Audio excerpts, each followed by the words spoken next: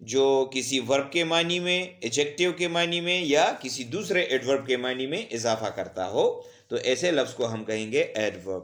مثلا he worked the sum quickly. تو اس میں quickly کا لفظ ہمارے پاس ایڈورب ہے کیونکہ یہ وربڈ کے حوالے سے ہمیں ایکسٹرا معلومات دے رہا ہے. اس طریقے سے the flower is very beautiful، اس میں very کا لفظ ہمارے پاس ایڈورب ہے کیونکہ یہ بیوٹیفل کے بارے میں ہمیں مزید معلومات دے رہا ہے، تو لہٰذا very کا لفظ یہاں پر ایڈورب ہے. اس طریقے سے she pronounced the word quite correctly، اس میں quite کا لفظ جو ہے وہ ہمارے پاس ہے ایڈورب کیونکہ یہ ایک اور ایڈورب کریکٹلی کے معنی میں اضافہ کر رہا ہے.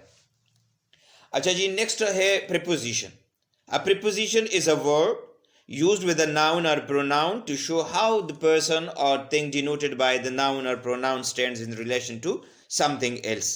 یعنی ناؤن یا پروناؤن کے ساتھ پریپوزیشن استعمال ہوتا ہے تاکہ یہ دکھا سکے کہ کس طرح ایک شخص یا کوئی چیز جس کو ناؤن یا پروناؤن نے ظاہر کیا ہے وہ کسی دوسری چیز کے ساتھ کیا رشتہ یا تعلق کے لحاظ سے موجود ہے.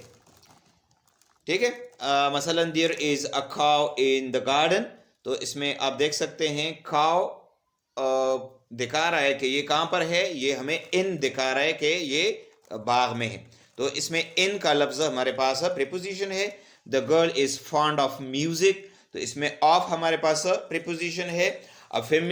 A fair little girl sat under a tree، تو اس میں انڈر کا لفظ پریپوزیشن ہے.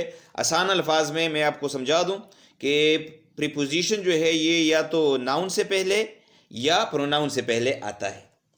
ٹھیک ہے جی، نیکسٹ ہمارے پاس ہے conjunction. Conjunction is a word used to join words اور سینٹینسز. کنجنکشن ایک ایسا لفظ ہوتا ہے جو الفاظ کو یا دو جملوں کو ملاتا ہو، تو ایسے لفظ کو ہم کہیں گے کنجنکشن. مثلا راما اینڈ ہیری اور کزنس، تو اس میں اینڈ نے دو ناؤن کو راما اور ہیری کو ایک دوسرے کے ساتھ کنیکٹ کیا ہے، جوائن کیا ہے، تو لہٰذا یہ ہمارے پاس ہے کنجنکشن. 2 and 2 make 4، تو اس میں اینڈ کا لفظ ہمارے پاس ہے کنجنکشن کیونکہ اس نے دو الفاظ 2 اور 2 کو ملایا ہے. I ran fast but missed the train، تو یہ بھی کنجنکشن ہے یہاں پر، بٹ کیونکہ اس نے دو جملوں I ran fast اور I missed the train دونوں کو آپس میں ملایا ہے، تو لہٰذا یہ ہمارے پاس ہے کنجنکشن. نیکسٹ جو پارٹ آف اسپیچ ہے وہ ہے انٹرجیکشن. An interjection is a word which expresses some sudden feelings. اچانک ہمارے منہ سے جو الفاظ نکلتے ہیں، جو ہمارے اچانک احساسات ہوتے ہیں، اس کو ایکسپریس کرنے کے لیے، اس کی وضاحت کے لیے جو لفظ استعمال ہوتا ہے اس کو ہم کہتے ہیں انٹرجیکشن. مثلا hurrah we have won the game اور الاس شی از ڈیڈ، تو اس میں ہرا اور الاس ہمارے پاس کیا ہے، یہ ہمارے پاس ہے انٹرجیکشنز. آگے وہ لکھتے ہیں کہ some modern grammars include determiners among the part of speech. کہتے ہیں کہ بعض جو نئی کتابیں ہیں گرامر کی وہ ڈٹرمنرز کو بھی پارٹ آف اسپیچ میں شامل کرتے ہیں. ڈٹرمنرز کسے کہتے ہیں؟ ڈٹرمنرز اور words like a an the this that these those every each some any my his one two etcetera which determine or limit the meaning of the nouns that follow.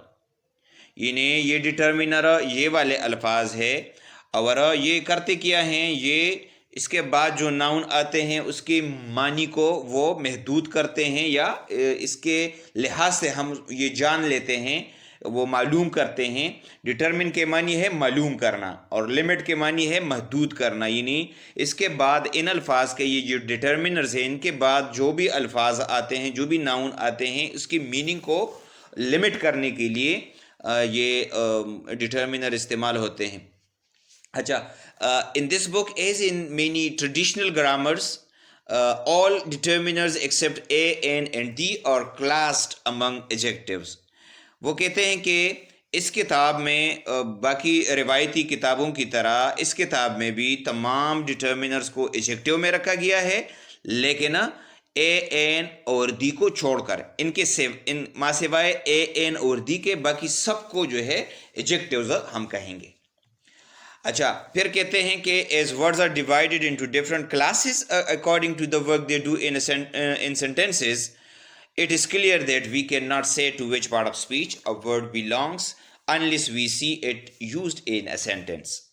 یعنی کہنے کا مطلب یہ ہے کہ الفاظ کو تو ہم تقسیم کرتے ہیں کس لحاظ سے کہ جملے کے اندر جب وہ کام وہ کرتے ہیں اس لحاظ سے ہم الفاظ کو تقسیم کرتے ہیں. تو ہم یہ نہیں کہہ سکتے کہ یہ لفظ کیا ہے. یعنی ایک لفظ ایڈورب بھی ہو سکتا ہے، وہ پریپوزیشن بھی ہو سکتا ہے، وہ اس طرح کنجنکشن بھی ہو سکتا ہے. یعنی یہ اس کے جملے کے اندر استعمال پر ہے. جیسا کہ یہ 3 جملے آپ دیکھیں، دے ارائیوڈ سون آفٹر، تو اس میں آفٹر کا لفظ آپ دیکھیں یہ یہاں پر ایڈورب ہے. ٹھیک ہے. اس طریقے سے دے ارائیوڈ آفٹر اس، تو اس میں یہ آفٹر کا لفظ پریپوزیشن ہے. اور اسی طرح they arrived after we had left, اس میں یہ کنجنکشن ہے کیونکہ اس نے 2 جملوں کو آپس میں ملایا ہے. تو from the above examples we see that the same word can be used as different part of speech. یعنی ہم یہ کہہ سکتے ہیں ان مثالوں سے کہ ایک ہی لفظ کو ہم مختلف پارٹس آف اسپیچ میں استعمال کر سکتے ہیں. اچھا اب آتے ہیں the most important part of this chapter, اور وہ ہے exercise in grammar 2. Name the part of speech of each italicised or underline word in the following sentences. مندرجہ ذیل جملوں میں جس لفظ کے نیچے لائن کھینچی گئی ہے تو آپ نے یہ بتانا ہے کہ یہ کون سا پارٹس آف اسپیچ ہے. Giving in each case your reason for the classification. اور جو گروہ بندی آپ کرتے ہیں، جو آپ کے خیال میں فرض کرے اگر ایک لفظ ناؤن ہے تو آپ نے یہ بتانا ہے، اس کے ساتھ آپ وجہ بھی بتائیں گے کہ یہ کیوں ناؤن ہے. ٹھیک ہے. تو نمبر 1 ہے اسٹل واٹرز رن ڈیپ. تو اس میں یہ اسٹل انڈرلائن ورڈ ہے اور یہ گرامر کے لحاظ سے کیا ہے، یہ ہے ایجیکٹیو. اب ہم نے یہ بتانا ہے کہ یہ کیوں ایجیکٹیو ہے، چونکہ اس کے بعد جو لفظ ہے وہ ہے واٹرز، اور واٹر کیا ہے، وہ ناؤن ہے. تو یہ ناؤن کے بارے میں ہمیں ایکسٹرا معلومات دے رہا ہے یہ لفظ. تو اسی وجہ سے ہم یہ کہہ سکتے ہیں کہ اسٹل کا ورڈ جو ہے یہ ایجیکٹیو ہے. Sentence number 2، he still leaves in that house. اب یہاں پر یہ اسٹل جو ہے یہ ایڈورب کے طور پر کام کر رہا ہے. کیوں؟ کیونکہ اس کے بعد جو لفظ ہے وہ ہے ورب، اور یہ ورب کے معنی میں ایکسٹرا معلومات دے رہا ہے. یعنی he still leaves in that house, وہ ابھی بھی اسی گھر میں رہتا ہے. تو یہ ایڈورب آف ٹائم ہے. یعنی یہ ہمیں ورب کے بارے میں ایکسٹرا معلومات دے رہا ہے، تو لہٰذا یہ لفظ اسٹل یہ ہمارے پاس ہے ایڈورب. اچھا جی number 3، after the storm comes the calm. تو اس میں یہ آفٹر کا لفظ ہمارے پاس پریپوزیشن ہے، کیونکہ یہ ہمیں یہ پوزیشن بتا رہا ہے کہ 2 ناؤن کے درمیان. اگر اس جملے کو میں اس طرح لکھوں کہ دا کام کمز آفٹر دا اسٹارم، تو اس میں آپ دیکھیں اسٹارم کیا ہے، یہ ہمارے پاس ناؤن ہے، اور اس سے پہلے جو لفظ لگا ہے آفٹر، یہ ہمارے پاس بنتا ہے preposition، کیونکہ ہم نے کہا تھا کہ a preposition is a word which is used before a noun or pronoun. تو یہ noun سے پہلے اس کا استعمال کیا گیا ہے، لہٰذا یہ ہمارے پاس ہے preposition. Number 4، the after effects of the drug are bad. تو اس میں آپ دیکھیں effects ہمارے پاس noun ہے، تو after کا لفظ ایجیکٹیو ہو گیا. ٹھیک ہے. after effects یعنی اس کے جو بعد کے اثرات ہیں، بعد کے اثرات، تو اسی لحاظ سے یہ آفٹر کا لفظ ہمارے پاس ہے ایجیکٹیو. دا اپ ٹرین از لیٹ. دا اپ ٹرین، اپ یہاں پر بطور ایجیکٹیو کام کر رہا ہے کیونکہ اس کے بعد جو لفظ ہے وہ ہے ناؤن. ٹھیک ہے. تو جو لفظ ناؤن کے بارے میں ہمیں ایکسٹرا معلومات دے اس کو ہم کہتے ہیں ایجیکٹیو. تو اپ یہاں پر ہو گیا ایجیکٹیو. اس طرح number 6، It weighs about a pound. تو یہاں پر weighs کیا ہے؟ یہ ہمارے پاس ہے verb, وزن کرنا، یہ وزن رکھتا ہے، ٹھیک ہے، تو یہ verb ہے۔ Number 7، he told us all about the battle. تو اس میں بھی آپ دیکھیں کہ about کا لفظ جو ہے یہ پریپوزیشن ہے، کیونکہ یہ ناؤن سے پہلے استعمال ہوا ہے۔ the battle، بیٹل ہمارے پاس کیا ہے؟ یہ ہمارے پاس ناؤن ہے، تو لہٰذا about کا لفظ یہاں پر پریپوزیشن ہے۔ Number 8، he was only a yard of me.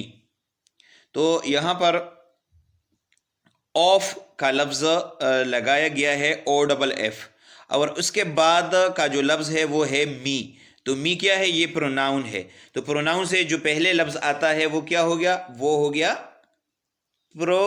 ہو گیا پریپوزیشن، ٹھیک ہے، کیونکہ پریپوزیشن کی تعریف میں ہم نے پڑھا تھا کہ a preposition is a word which is used before a noun or pronoun. تو یہ پروناؤن سے پہلے استعمال ہوا ہے، لہٰذا یہ پریپوزیشن ہے۔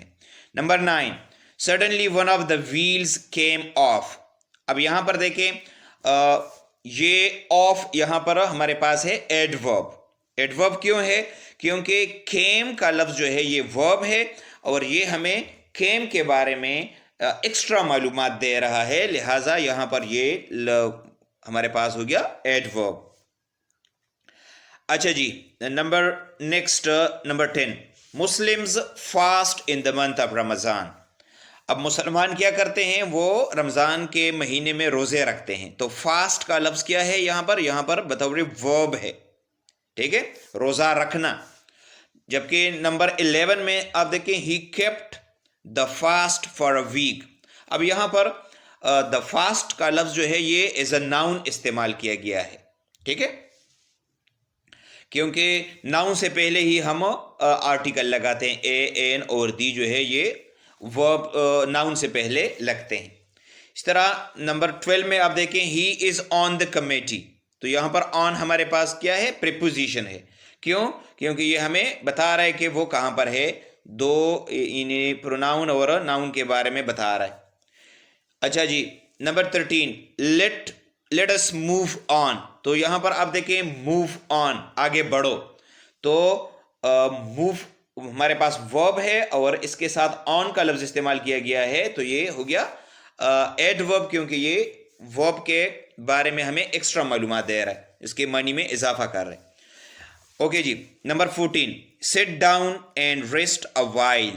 یہاں پر while کا لفظ کیا ہے؟ یہ ناؤن ہے. کیوں؟ کیونکہ اس سے پہلے اے کا لفظ استعمال کیا گیا ہے، یعنی یہاں پر اس کا مطلب بنتا ہے ایک لمحہ، ٹھیک ہے، یہ کسی چیز کا نام ہے. اچھا جی، number 15 I will watch while you sleep. یہاں پر while کا لفظ جو ہے وہ کنجنکشن کے طور پر استعمال کیا گیا ہے، اور یہ ہمیں کس طرح پتہ چلا؟ I will watch یہ الگ جملہ ہے، you sleep یہ الگ جملہ ہے، ٹھیک ہے.